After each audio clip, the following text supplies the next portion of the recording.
Welcome to Inside Analog Photo. I'm your host, Scott Shepard, and the Inside Analog Photography radio program is brought to you by Fujifilm, making life more colorful. You know, they have really cool instant pack film, 3¼ by 4¼ 4x5, but even more so in the country now is Instax. This is a large, wide format instant camera. Beautiful color film. Really fun to play with. Parties, documentation, law enforcement. Everybody's using the Instax now. This stuff rocks. You definitely got to check it out over at www.fujifilmusa.com/professional, making life more colorful. Our friends over at Richard Photolab at richardphotolab.com.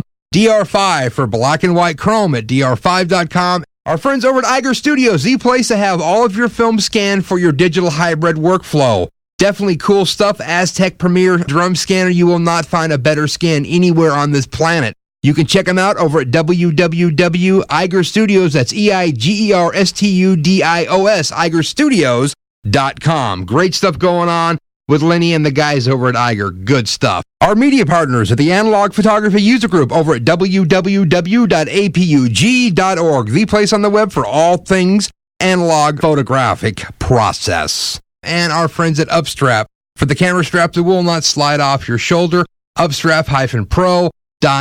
We got a great show today. We're going to have with us Stephen Schaub. Stephen is the leader of the Phygital Revolution. You might have heard of his radio program on iTunes, his website at phygitalrevolution.com.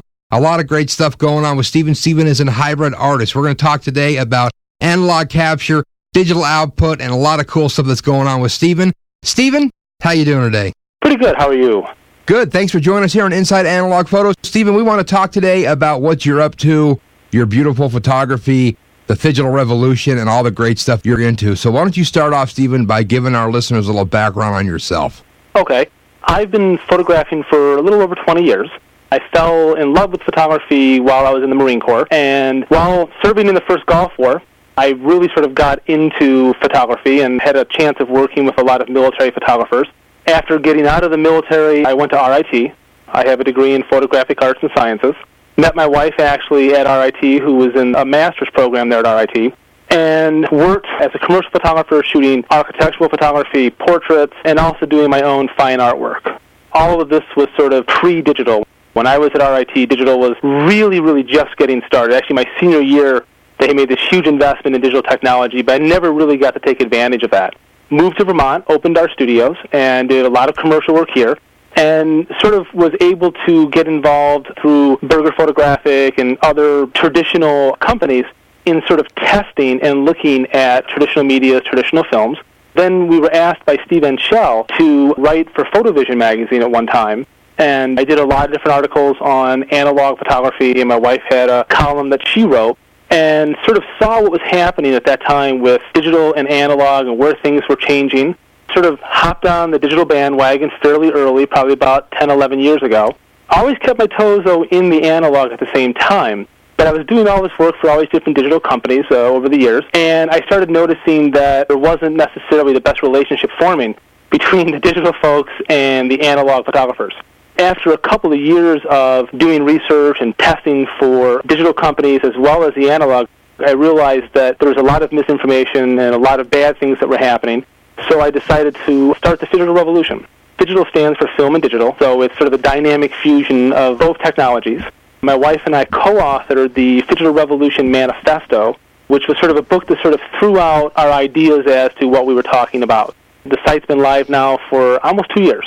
Wow, pretty interesting. So let's talk about your current workflow, your current photography. What you're doing is you're a very large opponent of this hybrid workflow where you do analog capture, but then all of your output is via digital.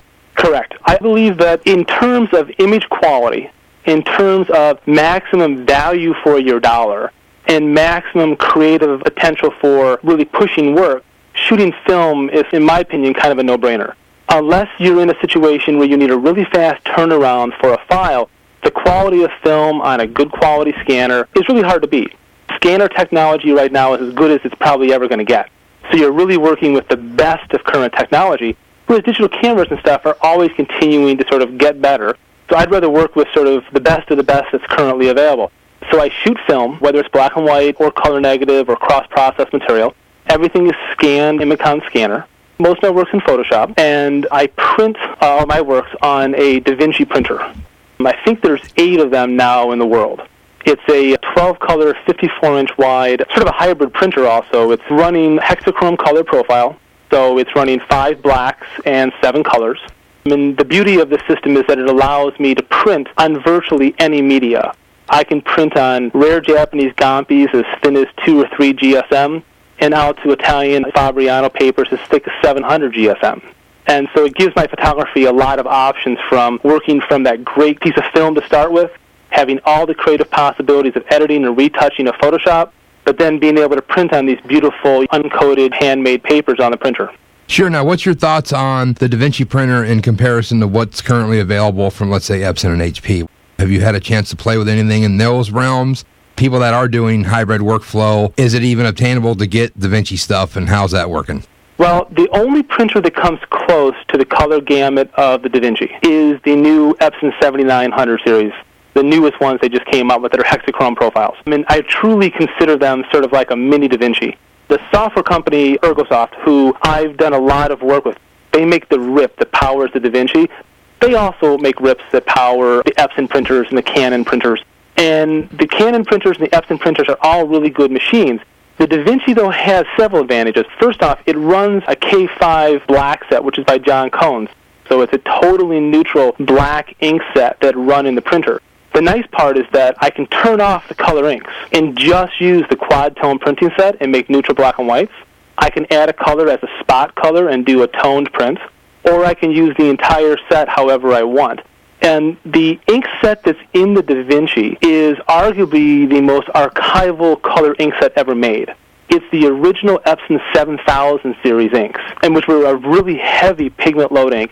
They were very stable, but in the original Epson 7000 series printers, they had a lower color gamut. That's why Epson and all the people went to these new color gamut inks. The DaVinci, though, because you're running so many inks with the additions of all the blacks, has the largest archival color gamut of any printer currently on the market. But having said that, I still like the Epson printers, the Canon printers. They're all good machines. It all depends how you use them. Sure. So let's talk about some topics that you traditionally have been talking about. Of course, you have the Digital Revolution website. You also do a very cool podcast. It's got a lot of great information. Thank you. Tell me about your thoughts here lately on analog capture when it comes to the current stock of film, C41, black and white, chrome, and the thought process behind, okay, well, if I'm going to be a hybrid artist, I'm going to shoot analog and I'm going to scan it, does it really matter? Should I shoot C41? Should I shoot chrome? Should I even bother with black and white? Because I can make it black and white in Photoshop. What's your thoughts behind this analog capture medium? Okay. First off, I'll say that, unfortunately, a lot of great films have gone by for manufacturing issues, for a drop in sales, all sorts of reasons. A lot of wonderful, wonderful films are gone, but at least there are some great films that are still being made. My 2 current favorite films are both by Kodak. One is the Kodak Ektar 100, and the other is the BW400CN, which is their black and white chromogenic material. Both of these films are outstanding, especially in the hybrid workflow. I've tested a lot of different films, and these films scan very easily. The black and white material, the BW400CN, has a tremendous exposure latitude. It would not be something that I'd recommend for somebody obviously in the darkroom because it has a color mask to it. But for scanning, it's easy to scan, and one of the biggest issues for people who want to scan black and white film is that the silver halide in the negatives cause all sorts of problems with their digital ice. So you're better to scan a color negative material and convert it into black and white as you have suggested. The advantage to the BW400CN is that the grain structure is so fine. At 400 speed, you'd think you're looking at maybe 1 or 200 speed material. It's that fine. I've tested the exposure latitude really from about 200 out to 1600 is usable as just a standard C41 development. Additionally, the film has no reciprocity until 2 minutes, so it's a very easy film to work with. The Ektar 100 has become sort of my color film of choice, primarily because I love the contrast. The grain is incredibly fine. It scans so easily. Reciprocity characteristics are okay. They're sort of your standard reciprocity. Anything after a second you've got to deal with. But it's really a great film. In terms of traditional black and white films, if people were looking to still sort of be in that vein and scan, there's so many options. But I think it's important to think of, if your intent is to scan your film, if your intent is to not go in the darkroom but scan, then the way you process that film is an important consideration. And I've been a big advocate of a divided developer, or something like a diaphine, primarily because it produces a negative that's more linear. And scanners are linear capture devices. And as a result, you get an increase in density in the shadows and a control of density in the highlights. And it produces a negative that most scanners can hit perfectly, as opposed to a negative, say, process in Rodinal or something like that. It's more difficult for low-end scanners to scan those type of negatives and get good quality results.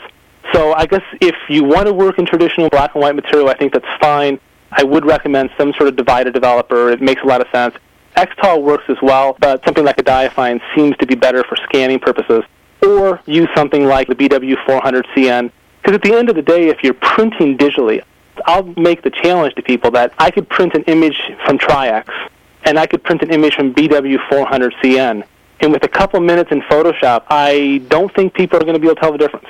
I really think that the technology is at the point that as long as you have a good quality scan, as long as you have the information going in that's good, what you can do in the digital environment prior to printing is impressive. Now, do you ever output to analog at all? No. I have a lot of friends who do, and I've spoken to them extensively. A lot of them do LVTs, or they make digital negatives for the purposes of platinum printing. And I've looked at all of that, but the fact of the matter is the printer that I'm running with the software is so flexible that the dynamic range that I can reproduce on a digital black and white print or a color print far exceeds what I would be capable of doing in a darkroom print, even with the best matched negative. So for me, it makes sense to do everything from the digital end. And you've had nobody that buys your work, because you guys have a gallery and you, of course, sell your fine art. You've had Correct. Nobody request anything on true silver paper. No, and it's funny. Probably 8 years ago, when we first had opened the gallery, digital printing was still sort of being accepted in terms of its archival quality. But when people would come through the studio, I've always sort of prided myself, like especially on some of the handmade papers, you can lay a platinum print next to one of my digital prints and you would think they were the same thing. You can take a 20x loop, drop it on top of the surface of the print, and you still won't find a dot.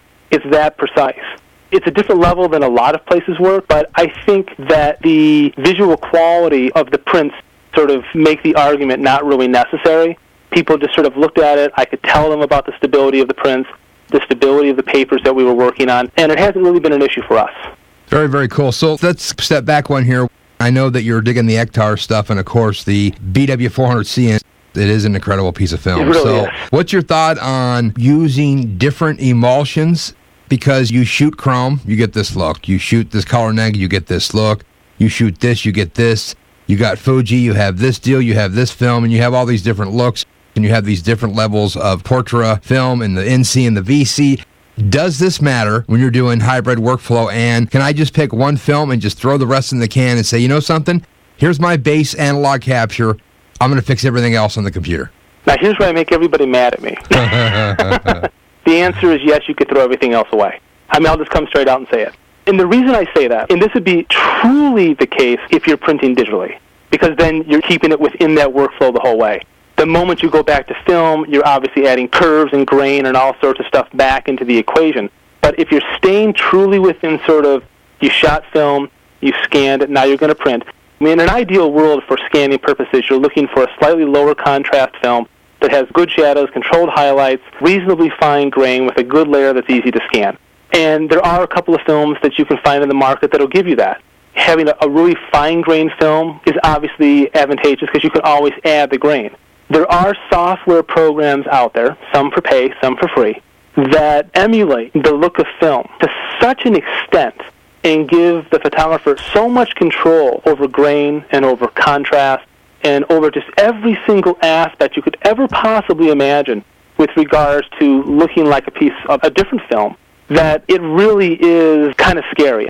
I mean, I love still a lot of the old traditional films that I worked with, but the fact of the matter is I can take a BW400CN neg, scan it up at a really good optical resolution, one that's not too far, because you don't want to overscan an egg, but one that's right where it should be, bring it into Photoshop, do my standard workflow with it, and bring it into a piece of software. One that I use from time to time is by Alien Skin. It's called Exposures 2. and it emulates an awful lot of different films, from black and white to color, gives you all sorts of different processing effects. The biggest mistake that people make with software like that is that they do it too heavy, and they just sort of really go at it 110%, and as a result, it looks overdone, it looks overplayed, and it looks fake. Yet if you know what these films look like, and that's sort of the biggest thing, if you've got the visual memory and the experience of working with these films, you know what they were really supposed to look like in the first place. The software has so much creative potential that you can push it too far. But I can take a BW400CN neg and make it look like Tri-X, I can make it look like HP5, like Acros, like any of those films, and you'd be extremely hard-pressed, especially in the print, to tell the difference. It's amazing when you consider that it's one film looking 10 different ways. You know, a lot of people talk about how a black and white negative has a larger range than, say, a traditional, like a chromogenic material does, but all photography is about controlled compression. And at the end of the day, you're only going to be able to get what that print can really give you. And if you look at like an ICC profile for a printer, it's actually not that big when you compare it to the actual dynamic range of, say, a transparency and all that kind of stuff. So at the end of the day, a color negative material probably does give you everything you need. So really, I need to pick my favorite color neg film and just say, guess what? I'm not going to shoot chrome no more. I got better dynamic range, better latitude. I can have it developed at the drugstore up the street if I have to.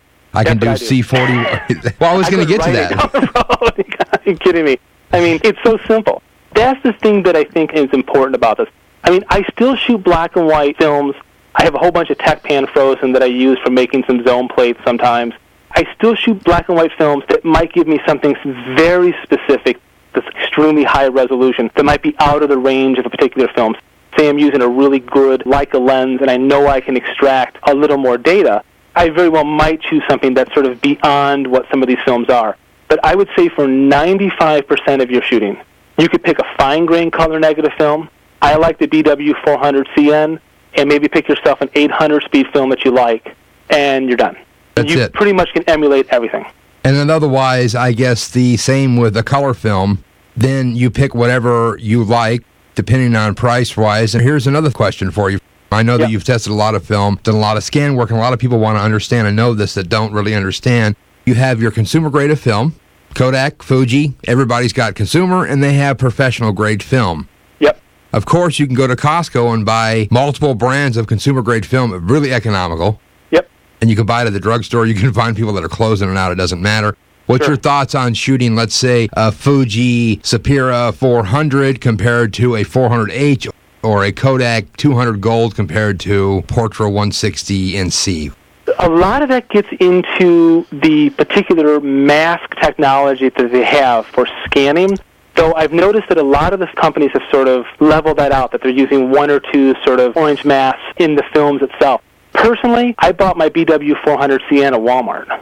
I mean, it was convenient, it's close, I live here in Vermont, it was easy to get. I can take a roll of some of the Fuji Superior stuff, and you would think it was 400H. You would think it's all these different films. What I'm looking for in a film is the structure of the grain and how it looks when I scan it at what I feel is the maximum resolution. A film that's going to give me the best dynamic range, from my blackest black to my whitest white. And some of the amateur films don't do that. That's the only thing. But if you can find one that does, great. And a lot of it also boils down to your scanner.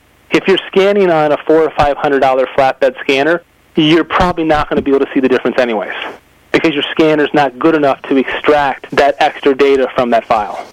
And that's sort of one of the other sort of stories here, is that while scanners right now are as good as they're ever going to get, and they're also incredibly cost-effective. I mean, the scanner you buy nowadays for $500, 6 years ago would have cost $4,000.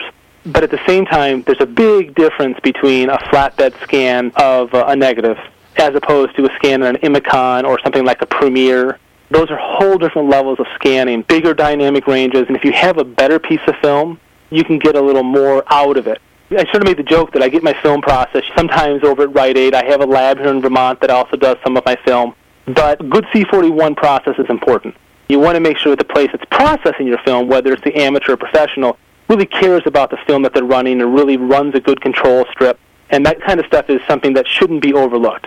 You can save a few dollars in processing, but at least make sure the place is running more than one film a week. Your choice is picked in the Ektar 100, and this has been working out for you. What do you use for a faster film if you have a light problem and you're limited? I've tested a couple recently. I like the Fuji 800Z, and I also like the Portra 800, and I haven't decided which one I like better. I mean, it's kind of funny. I'm doing a lot of handheld stuff right now with my work in very low light, and I was looking for a faster color neg material than, say, 100-speed Ektar, and I looked at a lot of different films. I looked at some 400-speed films in color, some 800-speed. I looked at some of the 1600-speed, which I didn't really care for. And I have to say that the Portra 800 and the Fuji 800Z are both really good films. But you are making that compromise because there is larger grain, so you can control that in the scanning by just sort of bringing down your resolution a little bit and not emphasizing the grain structure. Things like that to sort of balance it out. But I would probably go with one of those two films if I was looking for a faster color neg. I haven't decided which one I like best. Yeah, very interesting. And what's interesting, too, is we talk to a lot of people that use analog capture in a professional environment, mainly wedding people. You had a podcast about this the other day, about people jumping on the bandwagon about film again. But a lot of people that have been shooting digital, and I'm sure you well know this, are going back to film, especially wedding people, because they can shoot it a stop overexposed. It's creamy and smooth, and guess what? If they have a decent lab, they do nothing. That's right. That's the one thing about digital is that it is a lot of post-processing time. When the wedding photographer used to drop their 20 rolls off at the lab and they picked their prints up 2 days later.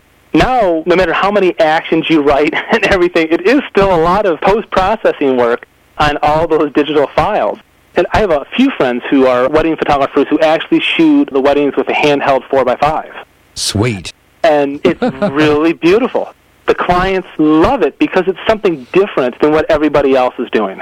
No, I think you can't go wrong with analog capture. It's just it has a different look to it. And yes, like you said, you can replicate this with digital. But I think there's more things that people, and we've discussed this before, and you've definitely discussed it a lot on your program, is that, okay, well, I had the latest and greatest, and I got a brand new 1DS Mark III or a 1D Mark III or a D3 or a D3X. I got all this cool stuff. I paid $5,000 or $8,000, but guess what? There's a new trick pony coming in 18 months. Right, and how are you going to possibly get the money back out of that system? I feel that when you scan film, especially if you're running through a fairly decent scanner, there's a really big difference between a 16-bit scan, a true 16-bit scan, and the 8-bit or 14-bit that most digital SLR cameras give you. It's a totally different visual quality. And even if you're going to go in Photoshop and you're going to use these different softwares to emulate different films, it still does look different. I mean, if I were just to shoot BW400CN or the Ektar 100, and I'm just going to run it in a straight line, I'm not going to do anything else to the film, I'm just really going to work with it, there's a very different visual quality when you look at that print compared to a digital capture of the same exact image. And I don't like to say that one is better than the other. I just think that they're different. And I think that that option of having the choice between digital analog and using the appropriate technology for what artwork or what the commercial job requires is a nice thing for us photographers to have. Oh, sure. Exactly. I mean, the more you have, the better. The more options you can do. And like you said, some of these cameras have beautiful images digitally right out of them. I've been really impressed with some of the Nikon stuff. It's just been incredible. And I have some really high-end, really expensive Canon stuff. I don't know what to do with it. I still find that my Sigma SD10 shoots a wonderful image, and it's only 3 megapixel. That's right. That's the thing that's really unfortunate about the digital end, is that there's been this hype about the constant upgrade. And photographers, unfortunately, at this point, are, in a lot of cases, working basically to pay for that next upgrade. And I've talked about on our website that I feel that it's an unsustainable path for the future of photography. I think that when the upgrade was the new film that came out, or the new paper that you were going to put in your enlarger, that was an upgrade that was sustainable within sort of the way the photographic industry is sort of built. But this new model of every 18 months, and maybe even faster, technology upgrading from, all aspects, there's all these different things you have to upgrade now, it worries me. And yet the differences in quality from one upgrade to another, to me, isn't radical enough. And I think a lot of times people get excited about being on that bleeding edge of technology. And I think if they step back from it, they'd realize that what they have already is probably good enough for the print sizes that they're making and at the resolution that their printer can even print. No, I know for a fact I can grab a Mamiya C220 and stick any kind of film in the back, get a bigger piece of digital file or anything I want to print that's bigger than any printer I own. That's the part that's scary, is that I talked about in the book that I've got a Leica M3 that was a great uncle's. And I said I could take that M3, throw a roll of film in it today and go out and take photographs, and they'll look fantastic. Yet, I can find a digital camera that's 10 years old, and there's a very good chance I might not be able to make it work with my computer. And that's frightening, that technology became obsolete that fast. Another thing, too, is the archivability of digital. I mean, there's a great service going on now from DigiNeg that takes your digital file and uses a writer and writes it back to a film negative like they do in motion picture work. And that's great, but it's sort of defeating the purpose, I think, to capture digital unless, like you said, I need to turn a job, I need it out this afternoon, I'm working for a paper, I'm doing this.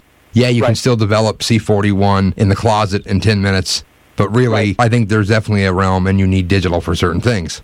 Absolutely. If I was an art journalist where I might want film for, if you're going to be gone in really remote areas where you might not be able to get battery, you're really looking for a stable, manual, all-mechanical camera, film makes a lot of sense. But for most journalists and a lot of wedding photographers, the digital does make sense. But I think for a lot of other people, especially like landscape photographers, that's one where I think it's trickier. You see these people, they see the new digital backs coming out that are $35,000 and $40,000. I hear photographers talking about going out to buy it to take their landscape photographs, and I kind of look at them and scratch my head. I'm like, boy, you can buy yourself a great scanner and probably 40,000 rolls or 30,000 rolls of film. You'd be set for the foreseeable future, as opposed to a piece of technology that in 3 years, by the industry standard, is going to be obsolete. I think thinking in terms of what's going to give you the best bang for the buck is important. Well, no, I mean, look at an example. A 1DS Mark III resolves a resolution of, 2,720 lines or something. Well, 35mm film's 2,800 plus. Unless you go with some crazy ADOX special high-res imaging film that does even more. I mean, really, like you said, you can get a $50 camera. You can use a Pentax K1000 and get the same high-quality resolution as you can with a 1DS Mark III. Yes, the 1DS Mark III has no noise to a point, and then there's some other factors there involved, but really, is it $8,000 or $100? Exactly, and it's a tough sell. I have so many of my students who study with me, I tell them, look, take your digital camera, that's fine, but remember that old Nikon camera you have that all your SLR lenses will still work on? Why don't you load that up with a roll of the Ektar and stuff it in your bag? And when you're doing that landscape that you really, really, really want to scan, shoot it with that. And I said you'll be blown away at the difference, especially on a good scanner. It's just night and day. Right now, one of the trends that I'm sort of watching and I'm sort of embracing myself is the whole alt process trend. People have always been obviously interested in platinum and palladium, but I've noticed that pinholes and zone plates and making your own cameras and these sort of the plastic toy cameras, I mean, I'm a big advocate. The simpler the capture system, the better. My entire whole second book was Polaroid positives from Holga. And I kind of joked, I said, I've got one shutter speed and I just keep pressing the button, but the prints were beautiful. And I laughed when people were coming through the studio. I said, I've got an $8 camera and a $30,000 printer. What does that tell you about my workflow? I said, it's crazy when you look from one end to the other, but I like the idea in a lot of cases of low-tech input that doesn't require you to have a computer science degree, input that can be one that's motivated by the emotional energies of the scene that you're trying to photograph. And so the technology, in my opinion, needs to be transparent. The easier the camera, the less the buttons, the less the menus, the better. Capture that great negative that has the full expressive range of what you want, and then work on it in the computer. To me, that really makes the most sense. Definitely so. So what would be your chief takeaway if you want to get across some information here? We're going to talk about what you're doing, the websites and your artwork, and you got some great bags and some other stuff going, but what would you consider to be your number one tip to someone that is an analog photographer now, maybe someone that's listening to this that's digital, that wants to play with some analog? What's your thoughts? My thoughts would be is go out and get yourself a camera. You have to spend a lot of money. That's the best part, is that there's so many great old analog film cameras out there. Get yourself a roll of film. If you don't have a scanner, buy yourself a scanner. Spend yourself a few $100, get a decent scanner, realize there might be a little learning curve, but it's not bad, and just start to play and have fun. And remember that we all got into photography because it was fun. If the computer or the scanner or whatever starts to frustrate you, just walk away. It'll be patiently waiting for you there when you come back, and just sort of explore and see what you can do. I think that too many people have sort of this narrow path view of what is photography. And if you look back 100 years, back into the pictorialism, photography was really a broad sort of term. There was so much going on, so many different types of print processes being done. And then we all went into this sort of modernist, tighter sort of framework now for almost the last 100 years. And to me, what got me interested in digital was the ability that I could now print on anything. I could make a print look like a platinum print. I could print on these uncoated papers. I could do just about anything to a file, and that was exciting. biggest thing I would say is if you want to get into hybrid art and if you want to start doing these film stuff, just realize that anything's possible if you're willing to sort of think about it for a little bit and try everything. Experimentation is key. No, I think this is definitely true. So, Stephen, let's talk about the Digital Revolution. Of course, you wrote the book. You have a weekly show. Give me a little more background on what you're doing over there so people can actually learn and take advice and learn what you've been doing, and you're sharing all this great work that you're doing with everybody. Sure. The Digital Revolution, once again, it's a site that I started because I wanted to sort of have an honest conversation about all aspects of photography. Whether it's digital or analog or hybrid, everything is on the table. Now, one thing that's important about the site is that the Digital Revolution is a sponsor-free site. I accept no advertising and I have no sponsors. I completely underwrite the site myself. And the purpose of that is that if I like somebody, I praise them. If I don't like them, I yell at them.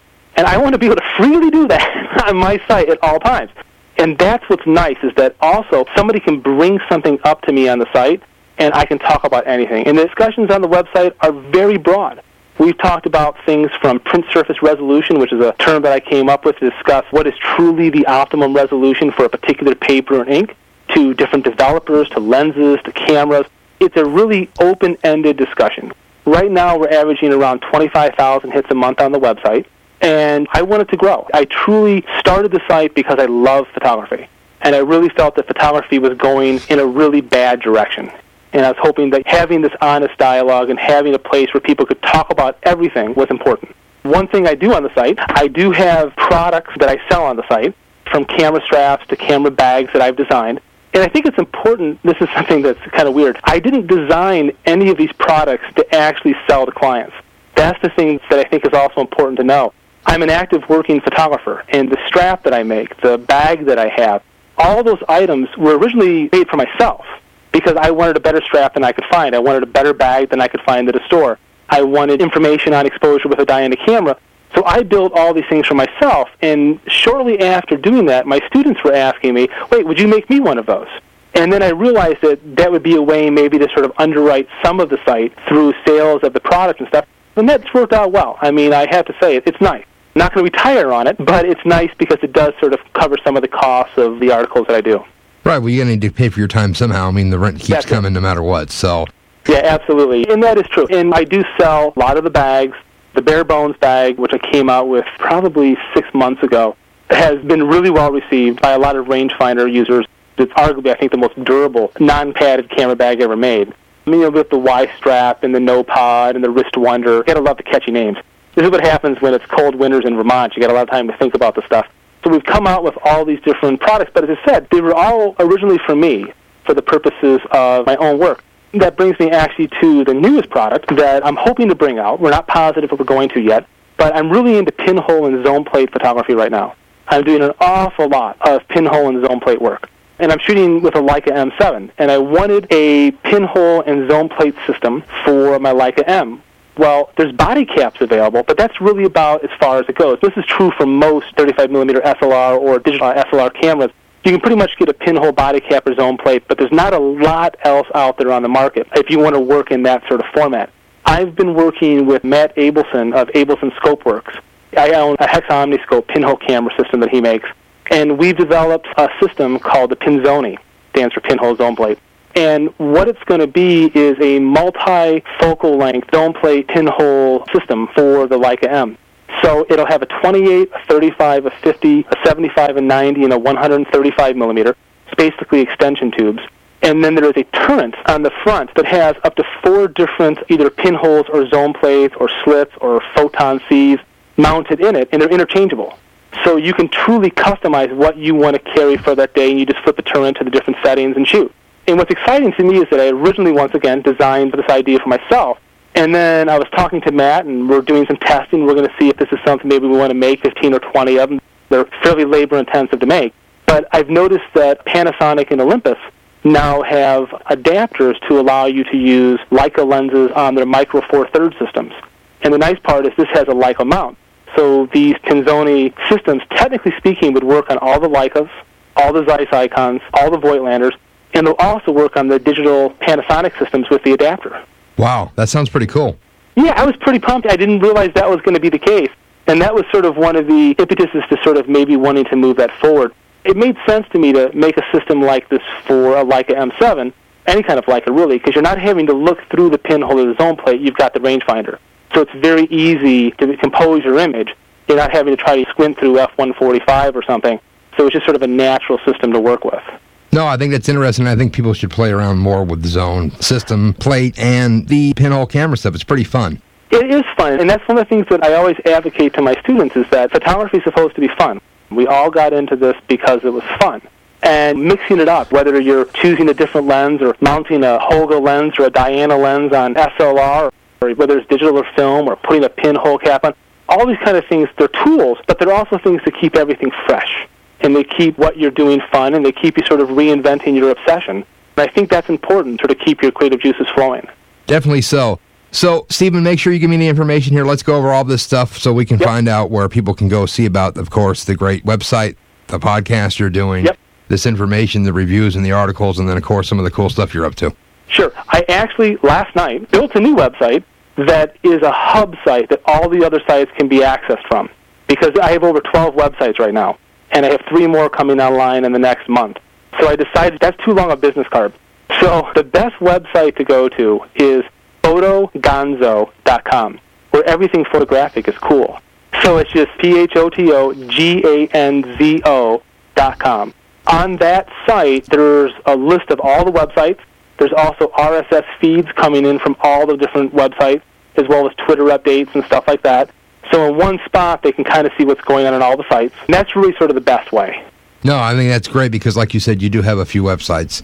It's kind of a nightmare, and they just keep seeming to grow and grow and grow. It made more sense to sort of have one sort of central site to work from. And also, if anybody's ever in Vermont, our studio is Indian Hill Image Works, which is one of the websites you can link to. We're always open by appointment. People can stop out. And that's one of the things we do, printing and scanning and consulting and teaching. Somebody can come out and have a cup of coffee if they want. I mean, we try to create an environment where it's artists working for artists, and so it sort of creates this support network for artists, and it's a place that they can come out and talk about stuff. It's open to anybody at any time.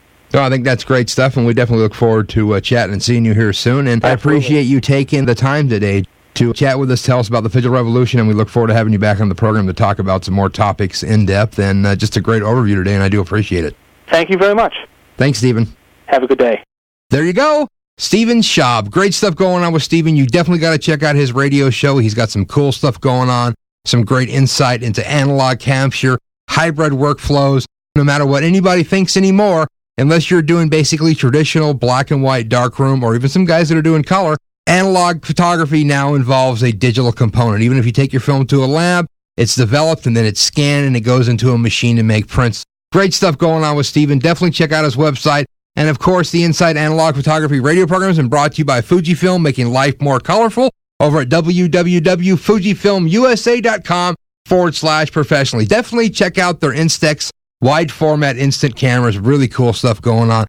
Our friends at Richard Photo Lab at richardphotolab.com, DR5 for black and white chrome at dr5.com. Our friends over at Iger Studios, the place for high resolution scans using their Aztec Premiere with a 3-micron engine with resolution to 8,000 ppi. Definitely check them out over at www.igerstudios, that's EIGER studios.com. Upstrap at upstrap-pro.com. And our media partners are the Analog Photography User Group, the place on the web for all things traditional photographic process, black and white, color, wet plate, you name it, it's all going on over at apug.org, the Analog Photography User Group. Definitely want to check them out.